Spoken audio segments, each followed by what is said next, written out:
So today is an incredibly special day. I am so excited to have this important and timely conversation with Brenda Dysinger, who is a Chief Human Resource Officer at Seneca Gaming Corporation. Brenda, thank you so much for taking the time.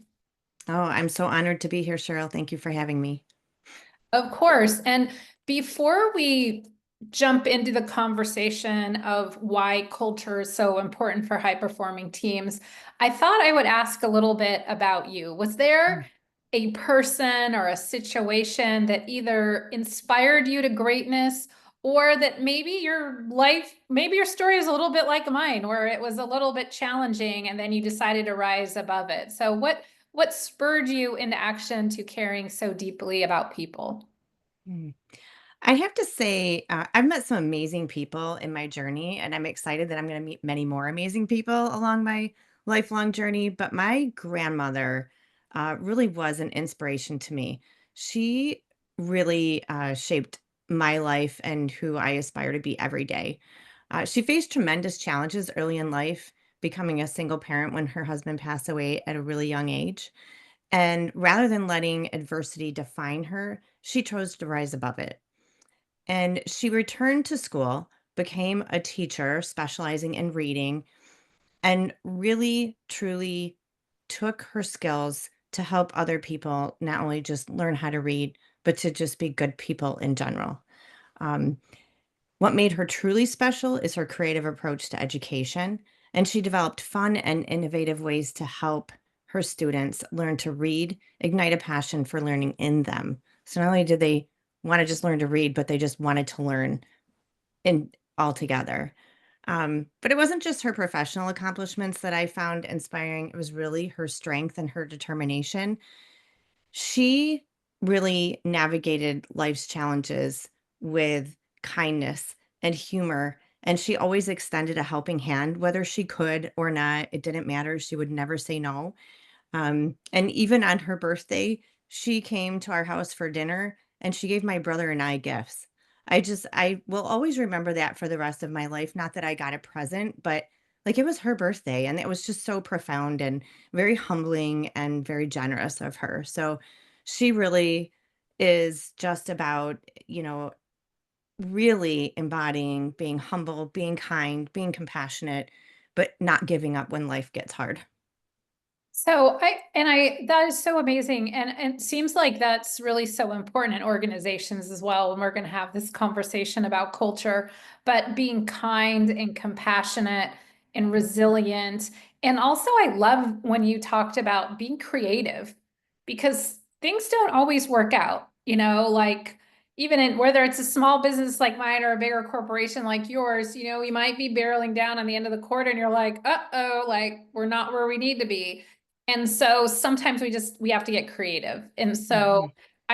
I feel like that's probably been playing in the background on your dashboard for most of your career. Absolutely, it has. You know, I have to say that roadblocks can be hard. They can be disappointing, disenfranchising. I've had a few along the way. One of which really sticks in my mind of one time I was up for promotion and I was so excited. I thought, oh my gosh, I'm a shoe in. You know, I've been studying really hard. I'm working really hard, showing everybody what I can do. And then when the announcement came out, it wasn't my name. And I was devastated.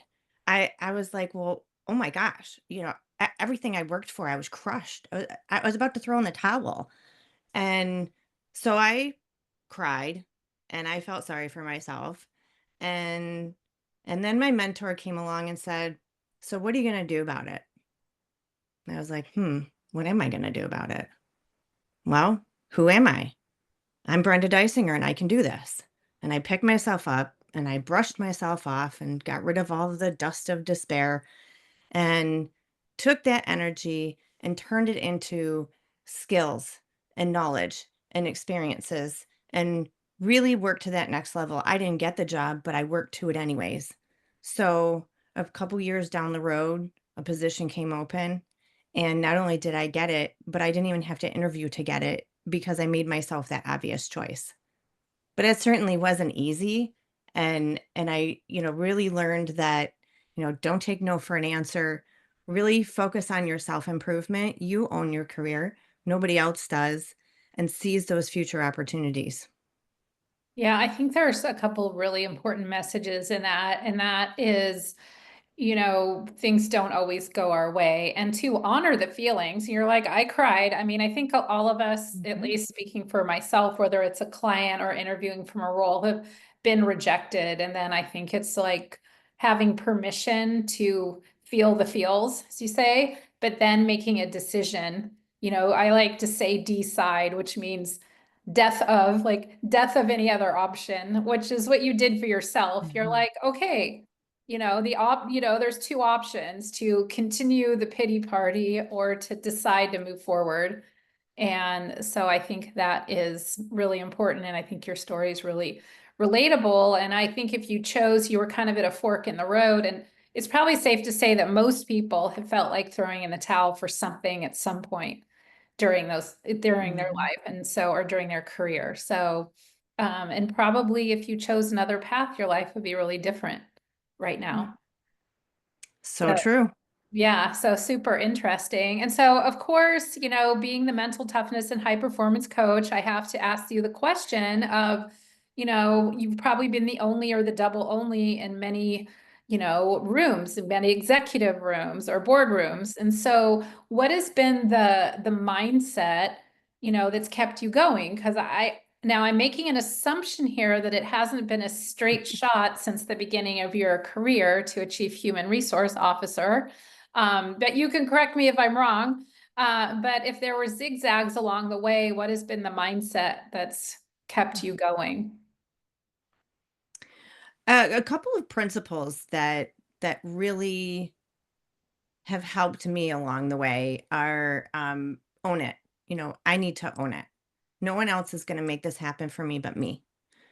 And now, to say that, you have to let those around you know what's important to you, right? If you want to grow and develop, let those around you know so that they can help support you along that journey. But it's really up to me to get there. It's not up to anybody else to get me there. Um, and then something else that has always been really helpful for me, my mentor taught me that it's in our line of work in the hospitality industry, usually nobody's on the operating table. And what that means to me is two things. One, you can take a minute to breathe and think about things. And if you need to sleep on it so that you can feel comfortable with the decision you're about to make, sleep on it. In our world, again, nobody's on the operating table. So I don't have to worry about somebody's heart stopping. I can't say that about everybody's industry, but if nobody's on your operating table and you need to sleep on it, just tell people that you need to sleep on it. Um, and then a third principle is adapt to your environment. And I learned a really hard lesson in not adapting to my environment. And so I always want to pass, if I can share that sentiment with others, I do. I got my dream job, or I thought it was my dream job, and I was a vice president of human resources. I'm like, oh my gosh, I did it. This is amazing. This is further than I ever thought I would make it, my career. And I'm super excited. But I learned a hard lesson in what got you here won't necessarily get you there. And it's really important to adapt to the environment that you're in. So ownership and adaptability, and then finally collaboration is another tool that I've found to be very, very helpful along the journey to make sure that it's not my world, it's our world. And we're here to do this together. And no matter where you are, unless you are truly the only person in your company, which in some cases that's true. But even so, you need customers then, right, to operate your business. You're going to be collaborating with somebody, whether it's a vendor, a customer, or a coworker. And to be able to have very successful, long lasting, trusting relationships is going to help you a long way.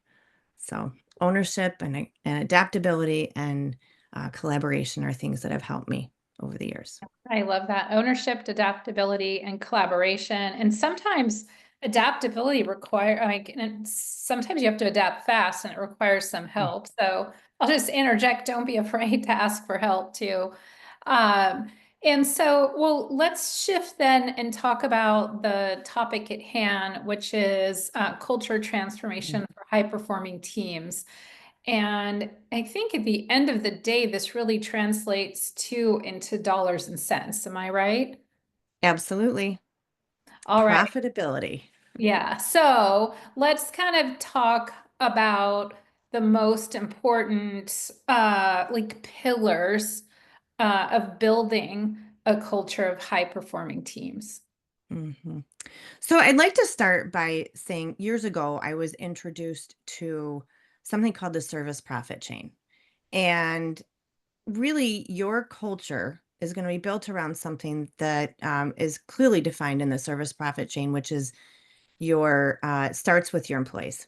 If you take care of your employees, they will be more engaged. They will give that discretionary effort to your guests, and your guests will have an incredible experience. If they have an incredible experience, they're going to come back. They're also going to be likely to recommend you. And thus, this cycle then creates profitability. And the exciting thing about putting all of that together starts with my favorite thing, which is the people and your employees. That's what it really starts with. Yeah, 100%. And so let's just talk before we get into like, well, so how do you do that? Probably easier said than done. But let's talk about the flip side of that. And a lot of times, and especially in this climate, it's kind of a disruptive climate as far as like we won't talk about politics today, but it's a little Mm. disruptive over there, and also the economy and all sorts of different things. And so um sometimes during disruptive times, knee-jerk decisions are made and we're just focused on profitability, which is kind of putting the cart before the horse. Or I like to say it's like asking someone to marry you before the first date. It just doesn't work very well.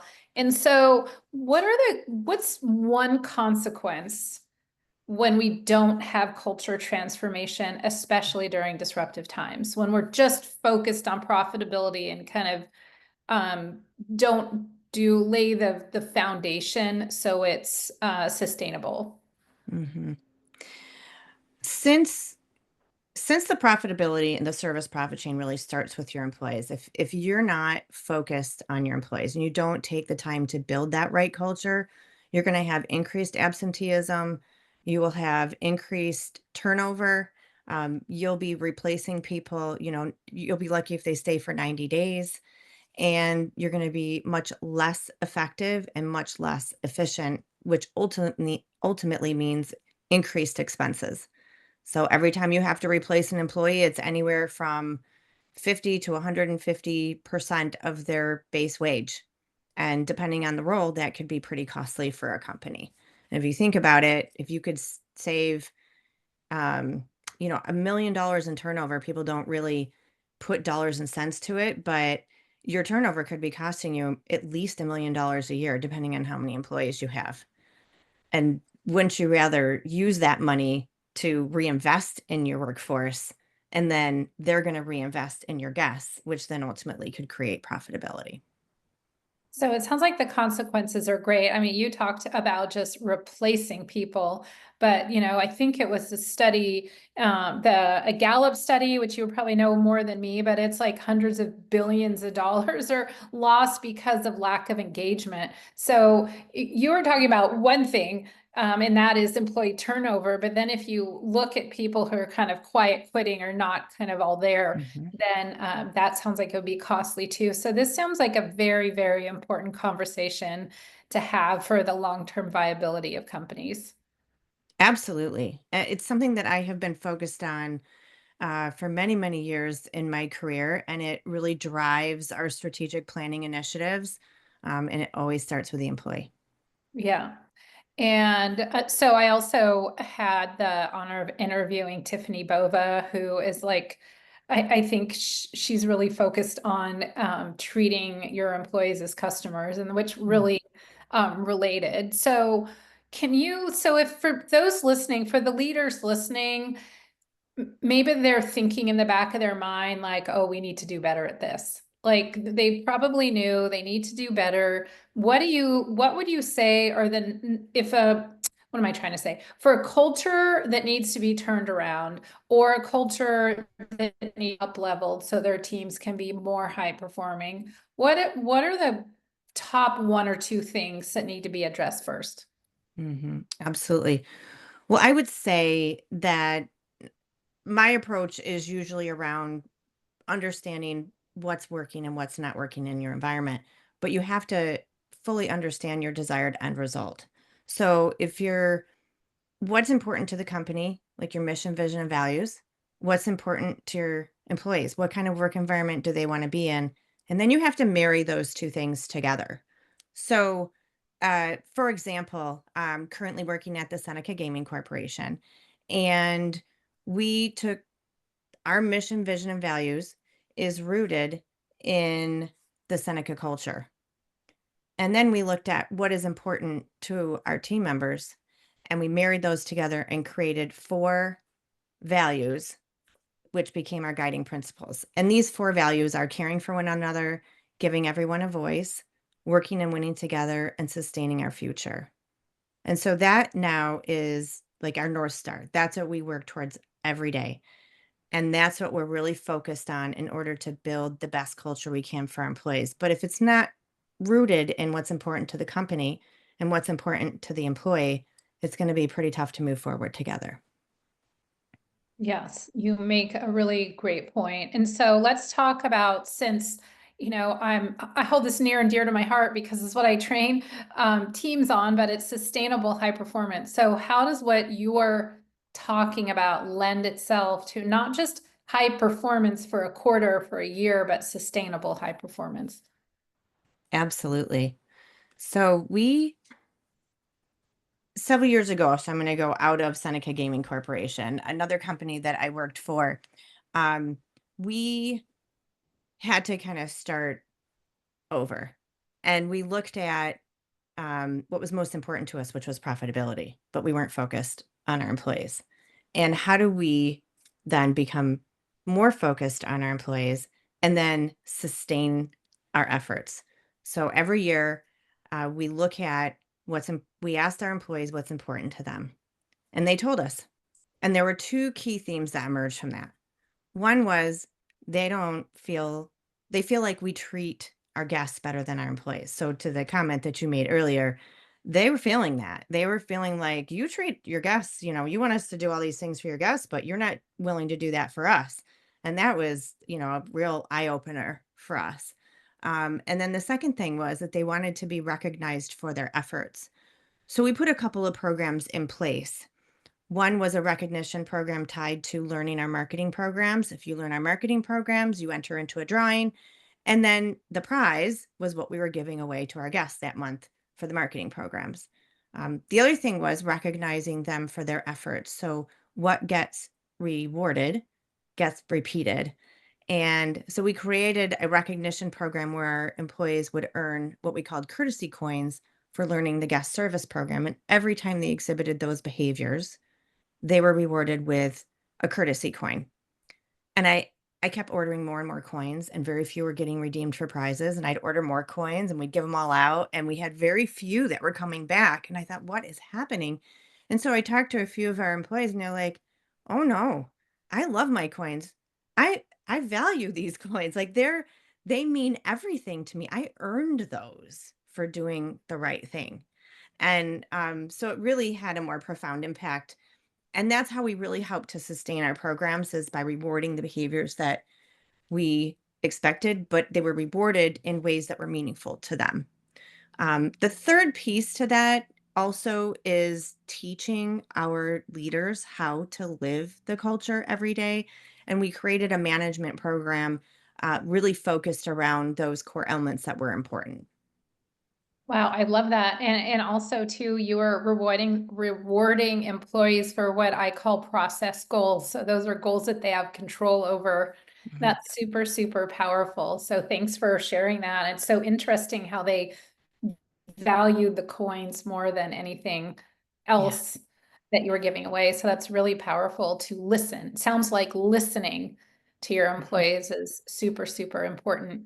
So for those listening, what would be a call to action? So in other words, for those leaders who want to up level their culture transformation and create or sustain high performing teams, what is something that they can start doing immediately?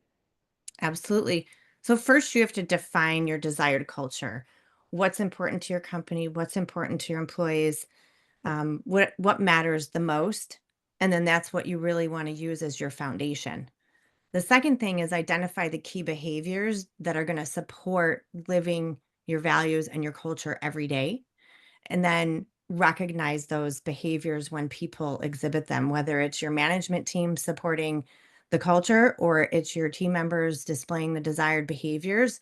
Everyone should be rewarded. Again, what gets rewarded gets repeated. And finally, evaluate and improve, right? It's the cycle of continuous improvement. How are you doing towards accomplishing your desired culture? Measuring your effectiveness through surveys. If you have guests, your guest surveys, your employee surveys, looking at your turnover numbers and your retention numbers, those will tell you an incredible story. So keep that momentum going and never take your foot off the gas. It's not the flavor of the month. Don't start it this year. And next year, you're going to start a whole new program. No, you're going to build your foundation. You're going to start your foundation. You're going to continue to build on that every year. Yeah, so it sounds like listen to your employees, take action, and be very consistent in how you continuously implement and improve. And it sounds like, well, you've been tremendously successful at Seneca. It's no wonder why. And I'm so grateful for you sharing some of these real gold nuggets of wisdom. And I look forward to following your leadership journey there. Mhm. Thank you so much, Cheryl. I appreciate being here today.